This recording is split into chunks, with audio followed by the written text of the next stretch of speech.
the chance to make questions. Okay, let's make a fresh start. So a little bit more things about me. I was born in 1971 in Spain. Spain is the one of the top 10 countries with dams in the world because we have a very clear climate in which we have the north very humid, the south and the east very dry. So basically, without our 1,200 large dams, Spain could only handle like 10 million of persons. But in the summers, pre-pandemic summers, we used to have 100 million. So we can host 10 times more population given the dams that we built in the last 2,000 years. So as Mr. Chairman already introduced me, I did my degree in 95, 96, UPB and the US. And in the US, just by chance, my master's thesis was about reviewing dam safety protocols at the state of Wisconsin. And that enlightened me for my professional life. Then I finished my PhD on numerical modeling of behavior of dams, but 10 years later, I had totally been captured by the risk techniques and the decision making around dam safety. So at that time, I was already a full professor at UPB, but I created a spin-off company where my university holds parts of the shares, which is iPresas, to specifically work on risk analysis as applied to dam safety wherever it's needed. In the last 4 years, as you know, I am still the chairman of the Spanish National Committee on Large Dams, and I will finish this mandate in a couple of months. Why do I do this funny graph? Is to do the next thing, which is this. This is the number of times that risk is mentioned as a keyword in any of the American Society in Civil Engineering journals since the last century, since 1940. As you can see, till the 70s last century, almost the risk wasn't part of our profession. We believed that just by following codes and best practices, there was no risk, though major dam failure had already happened before 1970, but it wasn't in our culture. Then, together with the environmental conscience, as you can see, the word risk starts to gain acceptance in the profession, and what is more amazing is that in the last decade, as you can see, the growth or the building of the conscience of risk is literally climbing to the infinite. So this is fun about this graph. You can see how my life goes together with the risk awareness in the profession for whatever reason. Having said this, what I'm talking today is a little bit of the general methodology, the general paradigm of risk. What is the failure mode identification, which is the qualitative phase? How do we do the quantitative phase? And then we will go for lunch. And after lunch, we will work on solving a practical case with the software I sent you in advance that you could download. And you should also have 3 Excel files together with your downloaded software. If anyone hasn't received the Excel files or has not been able to download the software with the link that I sent, please try to do it during the hour of lunch so we can make a fresh start after lunch. So as I said, when I created IPRESAS, the importance or the objective was to promote risk-informed dam safety management, and it's made of the words IPRESA, that means engineering and dams in Spain. We've worked in very different environments, of course, including India, where we had the opportunity to develop a pilot case at Badra Dam that was later incorporated in the DRIP guidelines, and which is a source of inspiration for this course. Let's go to the introduction, the overall view of the risk paradigm. See how this all started. No? Dam safety is a very complex matter. When we think in a box, if we think in a box where we should be adding what dam safety means for us, there will be hydrologists thinking it's all about floods. There will be seismologists thinking it's all about earthquakes. There will be the structural guys thinking about the structures, how not. There will be people from the hydromechanical assets, the gates. There will be inspectors and monitoring experts. There will be people in charge of operation, and they would be more caring about how do they handle the water resources, or how do we use gates in certain events of floods. There will be operations and maintenance. There will be emergency actions plans and preparation, in which you have to the interface with civil protection, warning, communication, etc., being a major part of dam safety. Then we have a lot of documents to do, like report on the performing of the dams or the analysis. And indeed, all these that I have drafted around the box needs to be fully documented in what we call dams technical archive or documentation. If at least all these things were independent, that would be easy, but not. Then floods, depending on the floods, you have to do your structural verification. Depending on the earthquakes, you can handle more or less water pool level. You have to report that.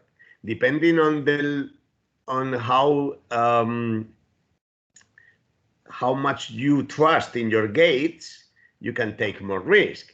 Depending on your instrumentation, you can be safer from the structural point of view.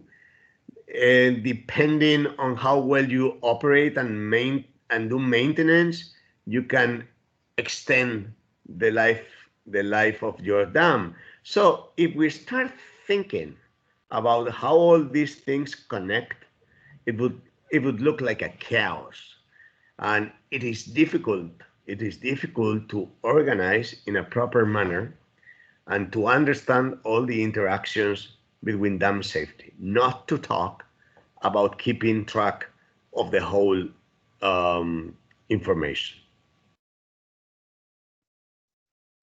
Let's see what risk can do for us in that particular chaos that I presented in the previous slide. So the risk paradigm, when it comes to civil engineering or engineering in general, it is the combination of three things. What can happen, how likely it is, and what are the adverse consequences? When we want to put it in one only number, it's a probability of whatever can happen times the consequences. And we have, in the consequences, they could be social, economic, and then we call it social or societal risk and economic risk. And these are the two types of risk we will be handling today. And environmental and cultural or heritage risk are typically deal either indirectly through economic risk or qualitatively. Most important is that the probability, and that will be very much reinforced in the second part of the course today, the failure probability has to cover the full range of loading scenarios. We are not going to one return period or another return period or a PMF, no. We are integrating all loading scenarios to cover the whole range of probabilities, and that's how we can characterize the risk. I'll go later in the second part of the class to this very important concept. So when we have a risk model, and I'm going a little bit forward and I will be backwards again, most important is that we integrate in a logic manner all the activities and products of dam safety. For instance, we have a dam and we have a risk model. Now you have to believe that that's a risk model, but we will build our risk model in the second part of the class. It will integrate all dam safety related aspects. It will address uncertainty and mitigate threats and enhance opportunities. How? For instance, this is in the left hand of the model or the risk equation. We are going to integrate floods, earthquakes, hydromechanical assets, operational rules. That will create the whole loading scenarios. When it comes to the system response, we are going to integrate all what we know about structural safety, inspection and monitoring. And when it comes to consequences, we are going to integrate all what we are doing on emergency action plans. And of course, operation and maintenance will affect the three parts: the loading, the system response, and the consequences. So believe it or not, we will have a system of boxes and arrows, a logical system, and we will learn to integrate and incorporate all dam safety outcomes into a single model, though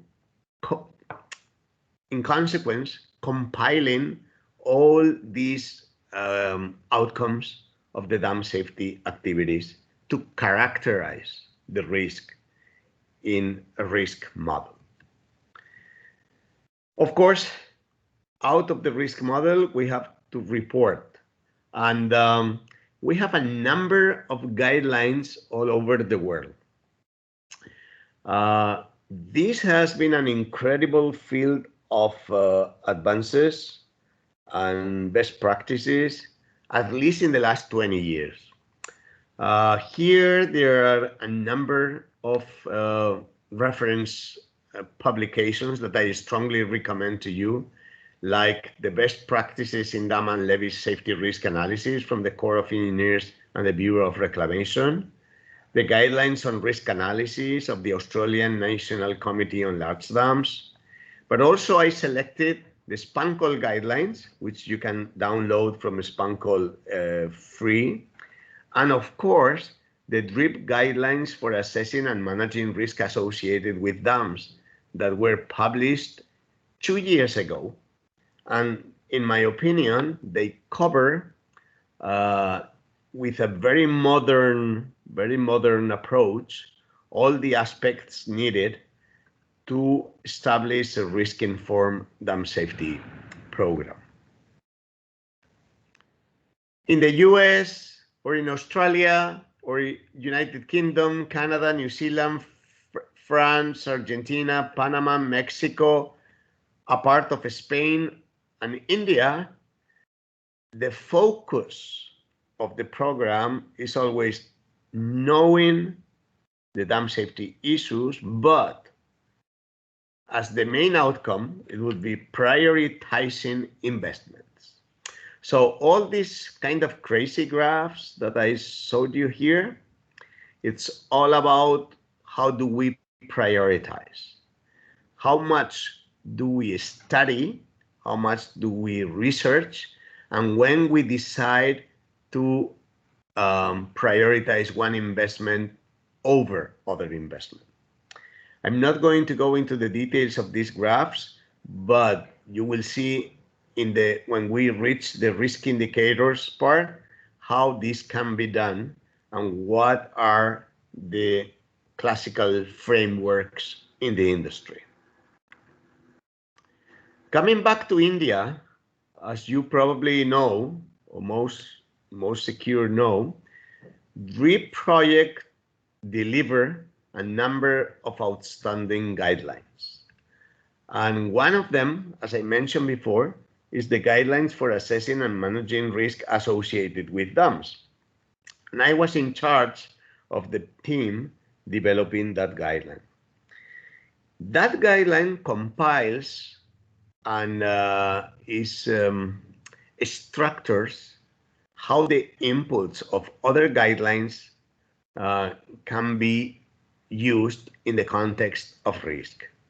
And for instance, going back to what a risk paradigm program is, if you have to identify failure modes, which is a qualitative risk, if you have to do your risk model, which is a quantitative risk, then you have to do risk evaluation. Then you have to make decisions on risk reduction measures and prioritize them. And then you have to do risk communication with actors, policies, roles, and procedures. That's how all these big box that we have called it risk governance in the DRIP risk guidelines, this one here relates to all the other guidelines. So as an analogy to what I did before with the dam safety activities, you can see how the risk guideline integrates outcomes from all the other guidelines and in which phase of the process, either at the identification of failure modes, when building the quantitative risk model, when doing the evaluation, when deciding the risk reduction measures and the prioritization, or when risk needs to be communicated internally or externally. More indeed, risk is not built over nothing. Risk is an umbrella, is a formal framework that needs a real program going on. And what is a real program on dam safety going on? It's that you have the potential hazard classification, that you know what happens if your dam breaks, that you do the proper maintenance and operation, that you have an instrumentation, surveillance, and inspection program, and that you have emergency action planning. If you don't have these boxes, you don't have a dam safety program. And once you have these boxes, you can build a risk-informed program over those boxes. And how do you do that?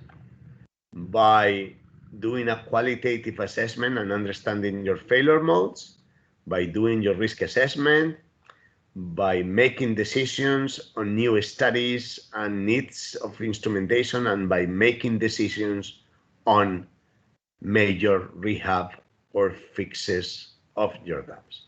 So it is important to acknowledge, and it's done like that in the Indian guidelines, that risk-informed programs are built over real fundamental pillars of dam safety management, which are those ones there. And sorry, this is from the In the guidelines, this is how the whole process is intended to be. You have your potential hazard classification. You also have the outcomes of your safety inspections. And then you might start by an screening using Dharma data and a prioritized queue for doing the assessments. That's a way to start, which is the way chosen in the drip 2 phase. Then you have to do identification of failure modes and classify each failure mode as Class A, exceptionally urgent, Class B. That means if it's exceptionally urgent, you don't have time even to study. You go and fix it. That's very weird to find, but it can happen. Class B means that you have all the data and it's important enough to go through the quantitative phase. And then you will do a risk evaluation of that quantitative phase, and still then you will or not end up with risk reduction actions. Class C is failure modes that it is worth to do a semi-quantitative risk analysis, which is, you'll see how it is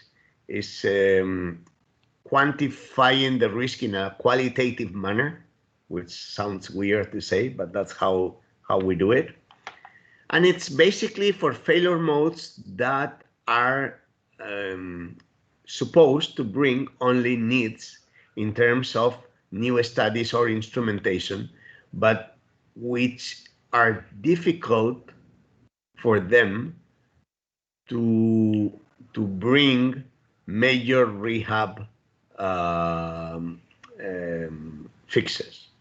When we are thinking that failure mode can be a driver for a major rehab, we should try to go fully quantitative so we can do a cost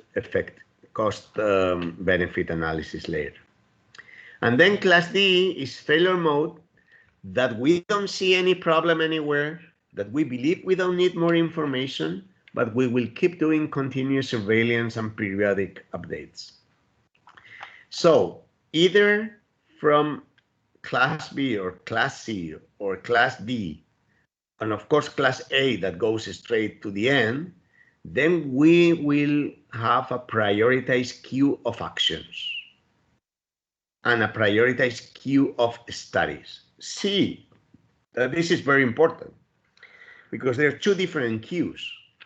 The queue of I need a new spillway and I build a new spillway, or I need a grout curtain, but also there's the queues of I need more boreholes, I need to understand better the hydrology, I need to understand better the geology, because I have too much uncertainty. And those two queues have to be prioritized and they compete for funding. So whenever we have settled the queues, then the final outcomes are that new risk actions are made, new studies made, or new instrumentation and periodic updates. And ideally, after a number of years, you go to the steady state system in which you update this every 10 years, or whenever a red flag is identified, like from instrumentation, for instance. So this is the magic of risk. It is putting all dam safety together, is characterizing the risks qualitatively or quantitatively, justifying the actions and justifying the need of new studies, and prioritizing both queues to make it happen. That is how the magic of risk works. So this phase one, qualitative, typically ends with the failure mode identification and scratching or drafting the risk model architecture. And then phase 2 is qualitative for some failure modes. And particularly when, as I say, when those failure modes are class B, as they are seen as potential drivers of major rehabilitations. So going back to India and the ignition point where India is now, it's that initial risk-based screening using Dharma data, and the first outcome, once the prioritization on the studies is made with the initial screening, it will be something like that. You have all your dams in India with a failure mode analysis where you can rate them in a first stage qualitatively like this. For instance, in the Indian guidelines, we prescribe 6 consequence categories and 5 failure probability categories. And depending on where the failure mode fits, then the prioritization on the studies or the actions looks like that, because these diagonals are lines of equal risk. Ending with the Indian guidelines, I really encourage all the attendees to read the Appendix B, which is an Indian case study. Here is my colleague Adrian in Karnataka, and how the sessions were handled in 2017, and how this pilot case was documented and incorporated in the Indian guidelines.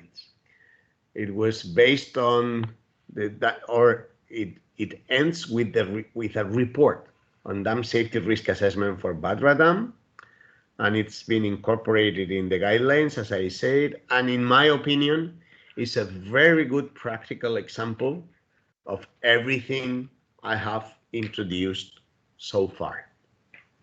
So please go and have a look to it if you're interested in the topic.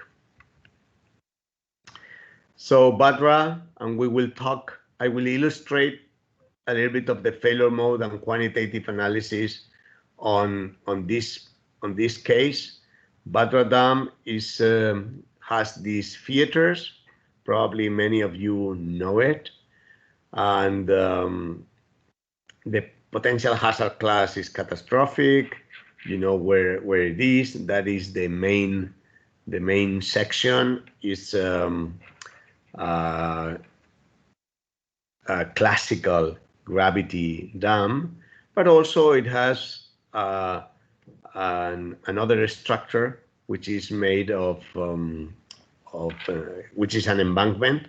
So it's a very complete dam in terms of theaters, in terms of hazard category, in terms of many things, as you will see in the example of the Indian guidelines, but also in the example that we will solve later. So this is the introduction, the overall view. What I tried to do in point 1 is to show you what a risk-informed program looks like at a very high level. Now we are going into details. As I said, every dam has to go through a failure mode identification, and some failure modes will go through a quantitative phase. So let's start with the failure mode identification. What is that?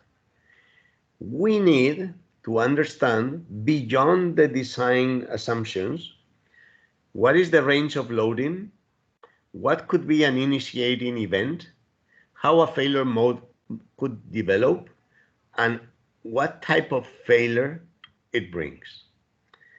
And that should include also how the operation, organizational, human, and cultural aspects could contribute to failure or to mitigate failure.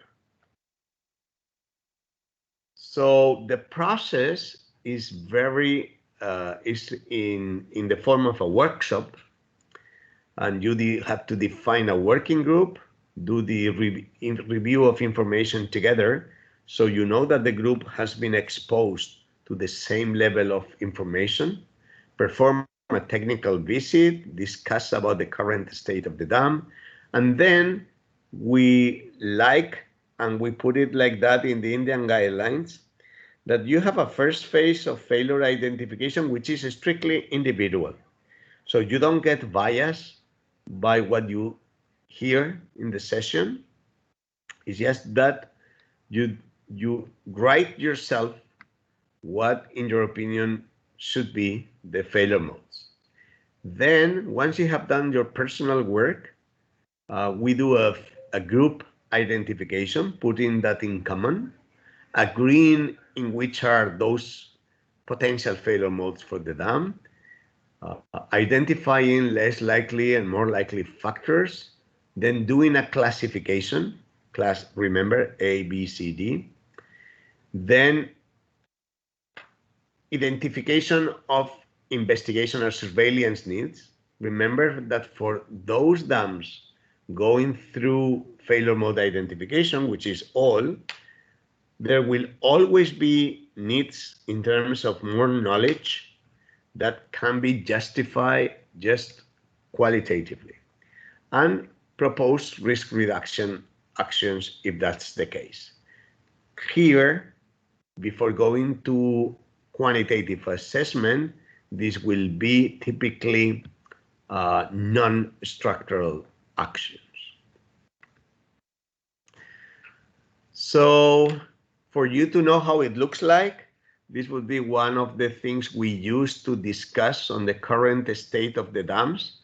And we see at flood hazard, gate operation, electromechanical equipment, state of spillways, foundation, monitoring, dam body state, drainage, stability, seismicity, the potential for landsliding in the reservoir, or the emergency action planning.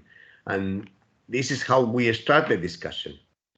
There's people thinking that something is dark green, that means it's wonderful, and people thinking that something is red, which is awful. And sometimes it's in the same category. That means that we need to work on our subjectivity. Then we discuss it, we put all our thoughts together, and we try to reach a consensus, a group consensus, on what is the current state of the dam, so we can start the failure mode conversation. Then this is how failure modes look like. For instance, overtopping failure in the main dam for Badra. In a hydrologic scenario, due to a severe flood or inadequate spillway capacity or inability to open spillway gates, adequate freeboard cannot be maintained, and this results in overtopping over the dam crest, etc., etc. Flow over the crest washes out the material in the dam toe and causes massive erosion that progresses, leading to the failure of the main dam. We need to put logically all what it is required to happen for the failure to be. Otherwise, we don't have a failure mode. Then we, as I said, we identify more likely and less likely factors. For instance, what makes it more likely? Lack of detailed probabilistic hydrologic studies. Though it can go both sides, right? It can be seen as more likely or less likely. The differences between original and review design flood events. Reservoir levels are high during long periods of the year. And that we have indicators from rainfall data that the hydrographs are not capturing the real intensity of the flood. So all that together makes us think that maybe the hydrology has been underestimated and there might be a major hydrological issue in the dam. Less likely factors. One very important factor, which is the freeboard, are much larger, the freeboards, during the rainy season of the monsoons. That the spillway gates are well maintained, so reliability is high. There are two sluices that provide additional discharge, and the Stilling Basin has been repaired, so the response of the dam seems very robust. Looks like we have a problem more with the loading than with the response. And we need to understand if loading and response is well equilibrated or what is the quantification of the hydrological risk. Going to the equivalent on the saddle dams, that's the process is equivalent, but the way it fails is different because, as you know, the material is much more erodible and the failure mode is different.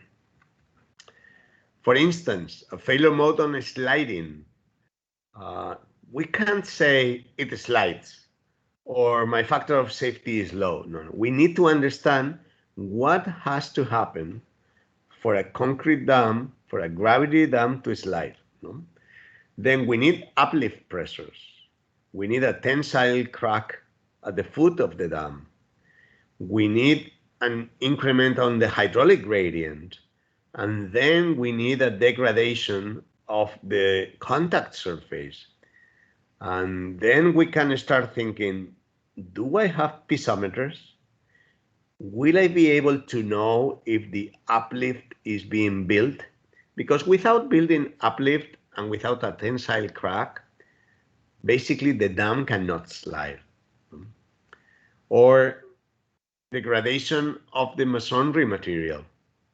If there is a joint that can be washed in a way that it creates the weak plane within the dam body. And then we end up with this, for each failure mode, you can see that on the Appendix B of the Indian guidelines, we need to say in which category they fit. So as a reminder, class A, failure is imminent. Class B, failure mode is credible. There is enough information to analyze its probability through a quantitative analysis. Class C, insufficient information to determine credibility of failure mode. More studies or instrumentation are needed. And class D, failure mode is not credible or consequences are so low that doesn't need to be carried on. We can just continue our normal dam safety activities to manage class D type of failure modes. This classification has to be done in consensus. So you can see that for VADRA, for instance, overtopping and sliding were categorized as B. That means that they deserve quantitative analysis. Those classified as C, sliding, overtopping, seismic event, internal erosion, or settlement upstream facing saddle dams, that can stay with qualitative analysis plus some actions. And class D were simply not credible or so unlikely that it's good enough with just doing the ongoing surveillance and maintenance. So except class A, there was no urgency identified. We had a good variety of classifications for the failure mode at Badra Dam. So then we have to propose new studies and risk reduction actions, and we have to make ourselves these questions.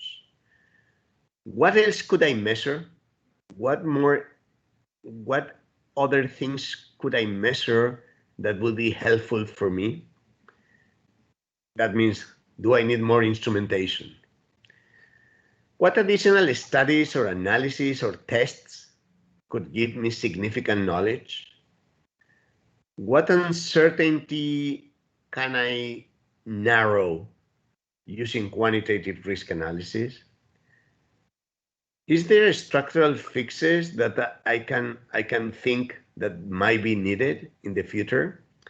What non-structural measures could be implemented? Is there anything in operations I could change? Or is surveillance and maintenance, can I improve it? So I can group the actions in structural and non-structural. The non-structural, I repeat this concept because it's very important. Typically, non-structural are well enough justified with this failure mode analysis. But if you go to non-structural measures, particularly expensive measures, you should be thinking in quantitative analysis to justify them and to prioritize them, which is the next phase. So in summary, these were the outcomes. Detailed probabilistic hydrologic study needs to be done. Better measuring of uplift pressure needs to be done. Some extra information on the soil characteristics at the foundation is needed. A study to clarify the settlement that was observed in the saddle dams, and detailed seismic studies to analyze feasibility of failure modes related to seismic events. Implementation of the dam emergency action plan, improved gate reliability, routing actions in the main body, or foundation range rehabilitation. And every action is linked to a particular failure mode. And every failure mode has a classification. So you already have two queues and prioritize actions given the class of the failure mode.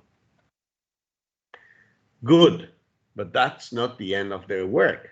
Then we go to the quantitative risk analysis for those failure modes that were classified as B. Then we need a model. I'm gonna show you a classical model for hydrological type of loading scenario in which you need the floods. You need to know what is the probability of being at certain pool level when the flood comes. You need to assess the reliability of your gates.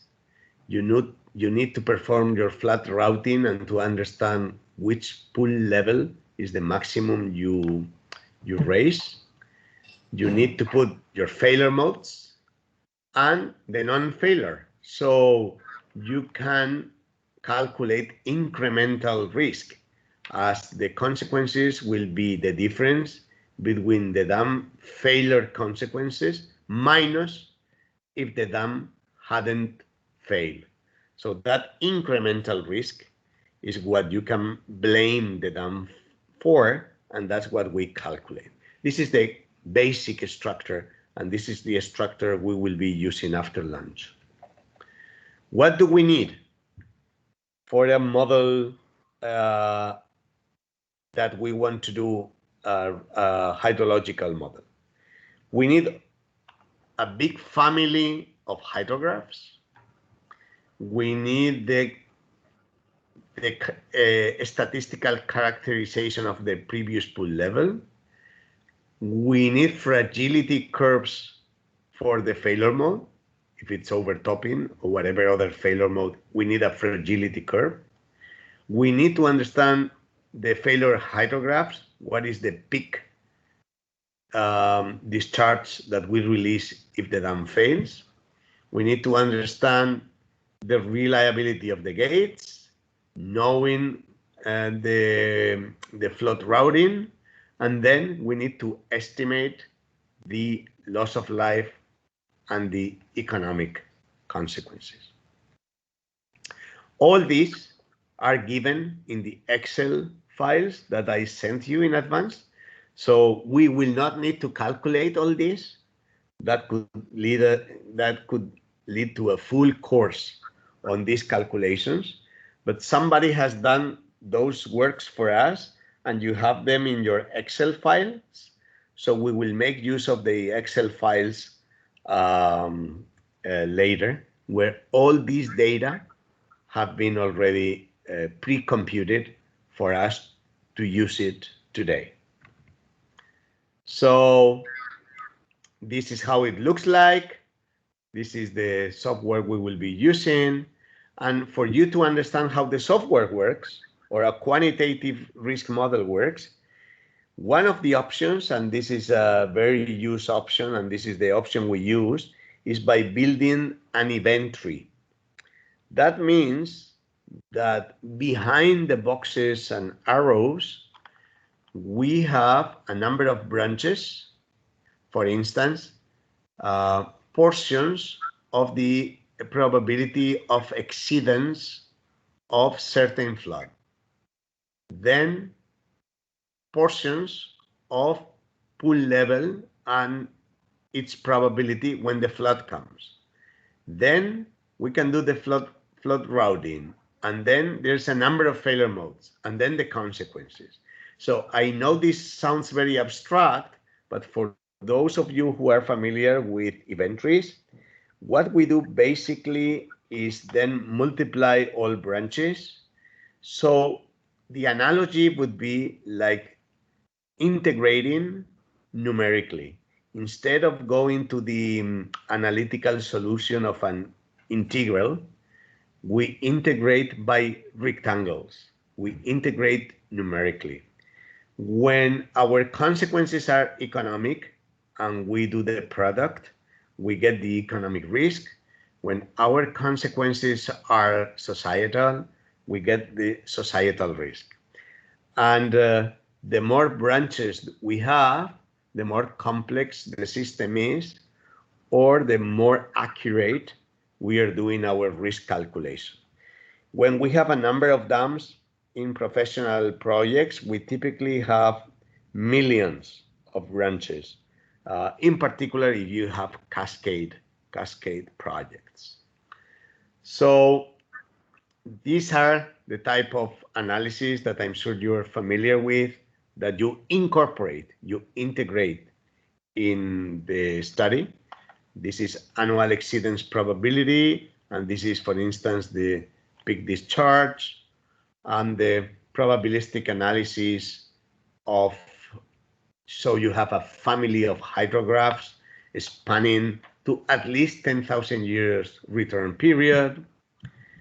Then you can also have, this wasn't the case here, but because we didn't have it, but we believed it had to be done, you need to do the equivalent with the seismic analysis. And of course, you need to know the probability of being at certain water pool level. The gate reliability is typically handled by fault trees, like these ones, in which you have, for instance, a supply failure, mechanical failure, or decision failure, or access. You cannot access, and that's the only way to operate gates. So in all these green balls, you need to assess a probability of something happening based on your historical records and or your subjective probability assessment. The flood routing computations, then you can use, for the fragility curves, you can use published fragility curves, or you can do expert elicitation if you have particular experts that are capable to assess probabilities. And of course, for the dam break discharge, we have fancy computer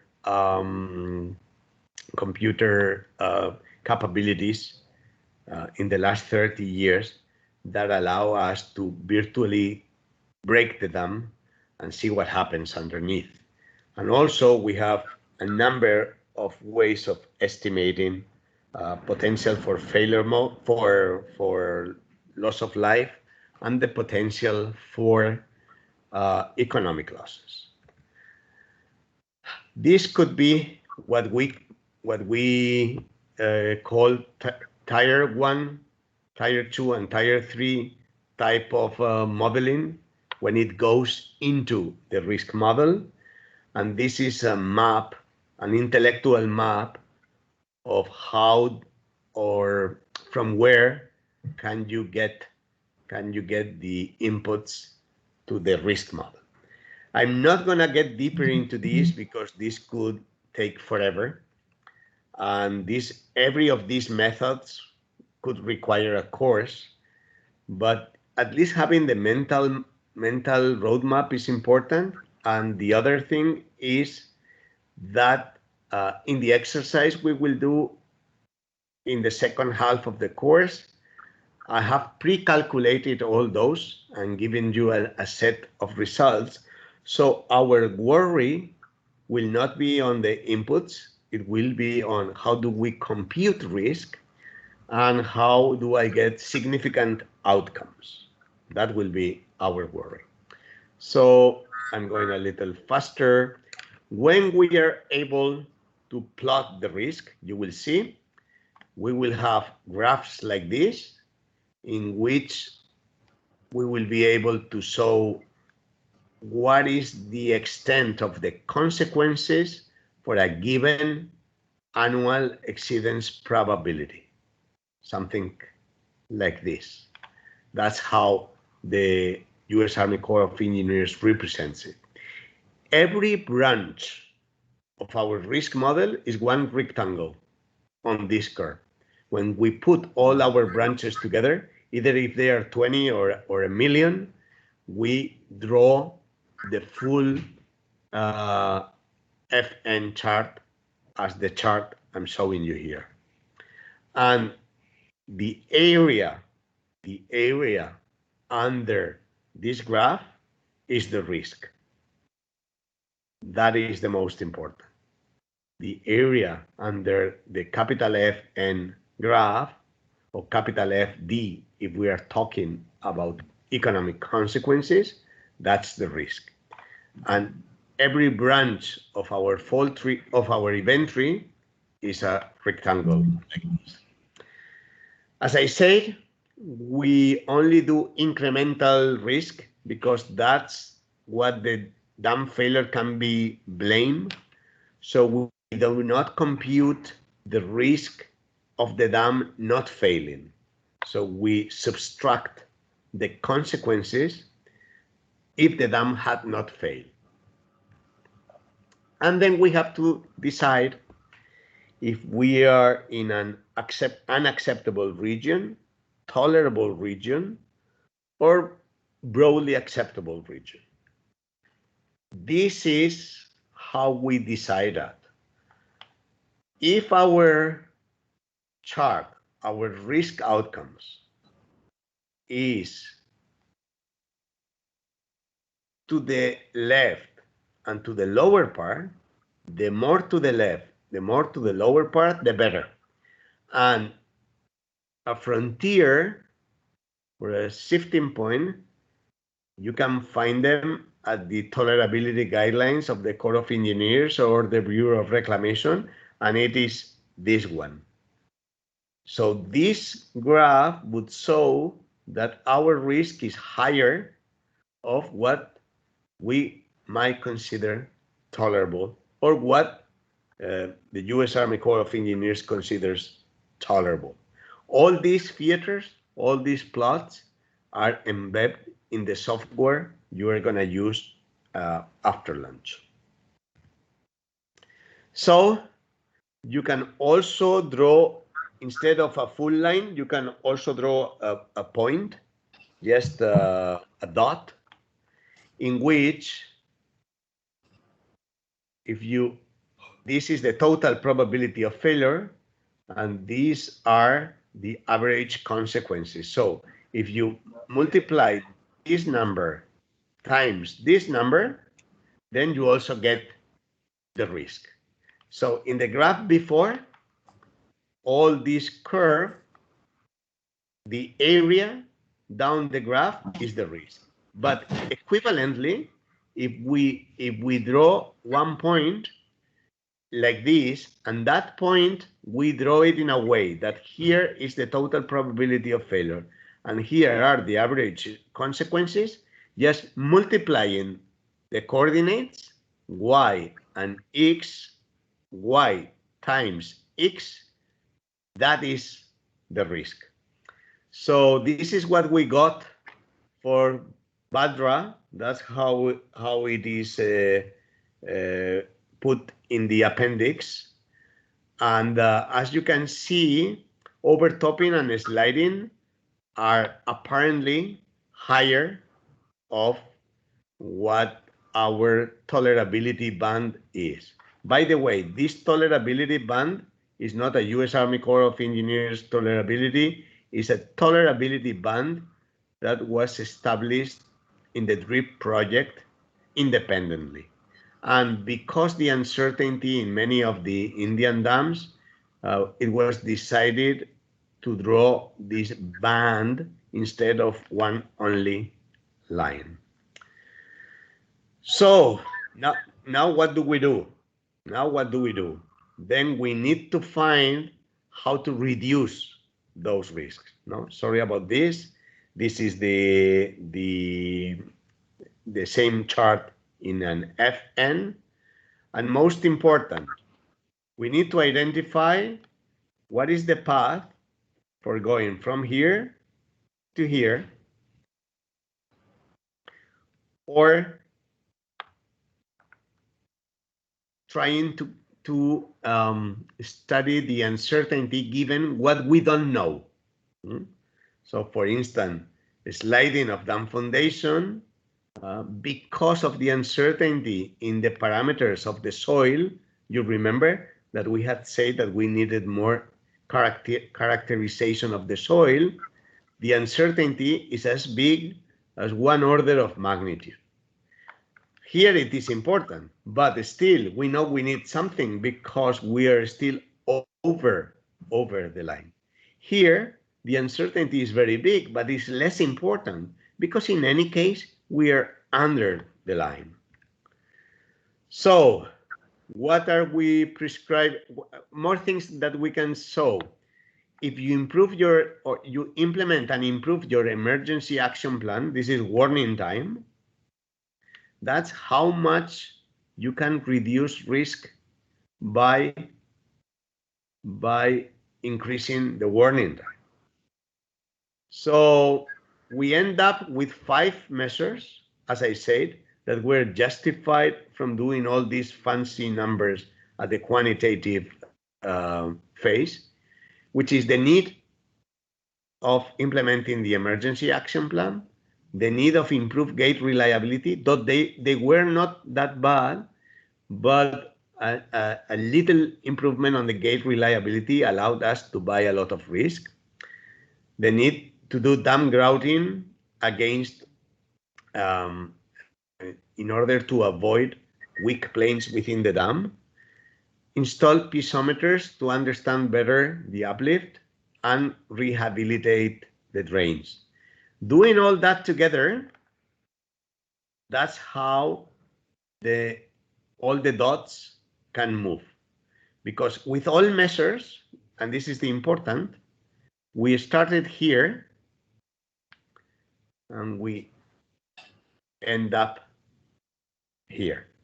I know I talk about this very fast, and this is very abstract, and to be the first day is a little bit too much. But I think by recalling what I have been explaining and now going to the Indian guidelines, to the DRIP guidelines, and reading the full examples, you will be very well equipped to understand it. But basically, the route we are saying is that if you do all measures, you can go all the way to here for this failure mode, for this failure mode, and for this failure mode. So you can end up here, here, and here. So the remaining problem is the hydrology. And the remaining problem is that we are not sure on what the right hydrology is. So with the others, we can basically totally handle the failure modes. And for this particular case, there's a remaining issue, which is the hydrology, and if we have enough discharge capacity, but it requires a better study on the hydrology. So that's how it would look like in an FN graph. And now the last part, and I'm gonna take just 5 more minutes.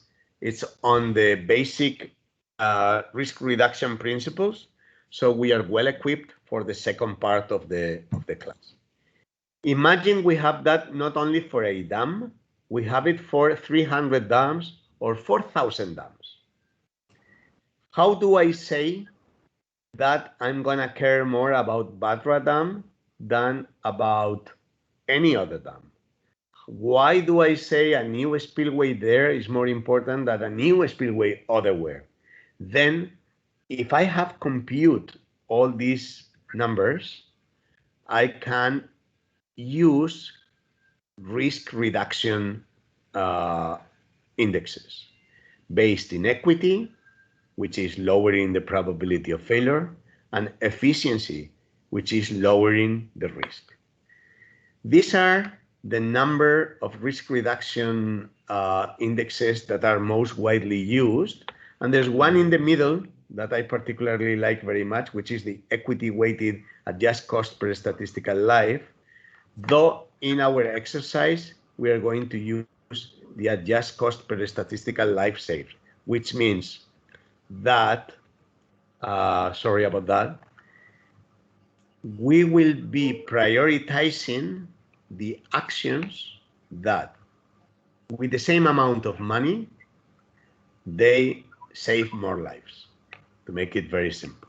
In the software, we have all the definitions of these indexes, and in the exercise that I will solve, I'm going to do this very much in detail, but this is for you to know that there is a library of risk reduction indexes that you can use once you have your risk numbers to prioritize your risk reduction actions.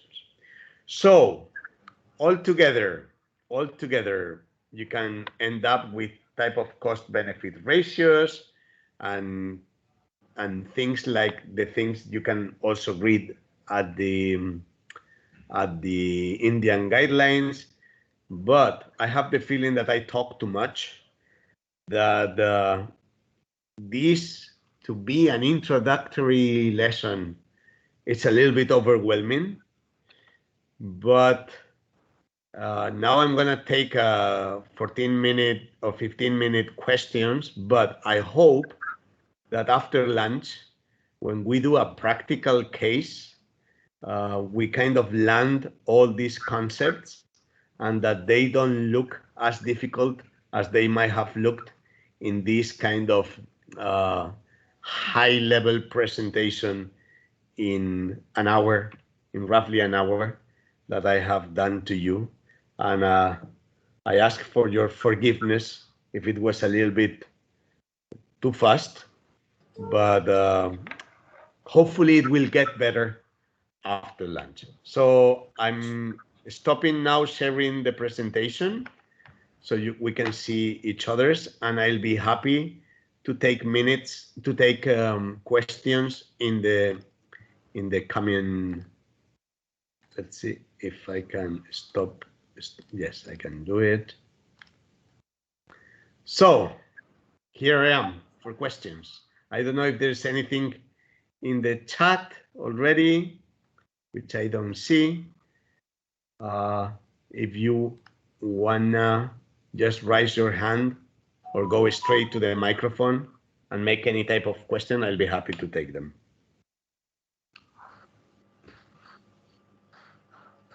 Was it too much, too boring, or a full hour, or too intense?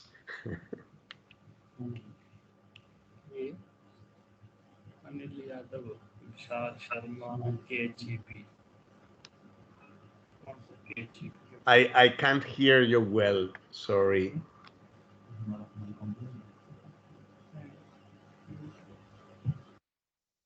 For the questions, please, the participants may ask directly. May I request to the participants for their questions or the query, if they have any?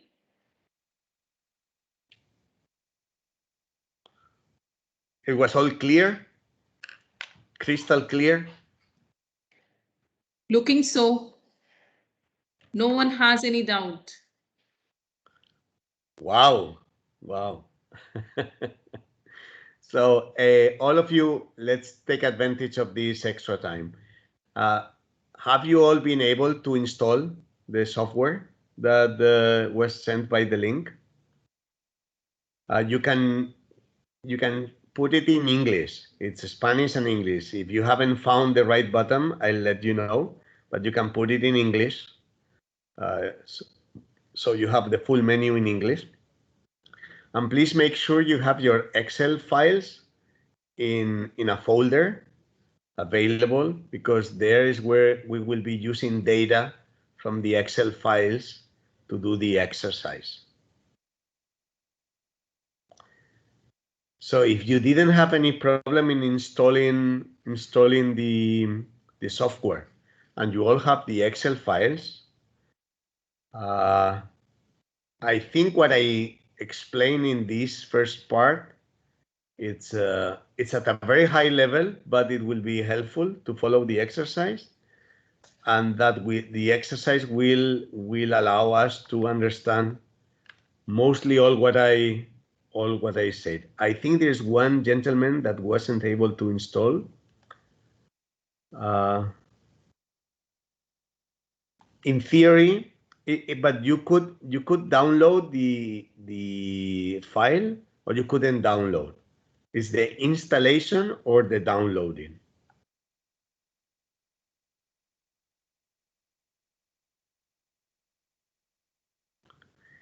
If it is the downloading, I can help. If it's the installation, it might be your computer that is overprotected against any kind of software.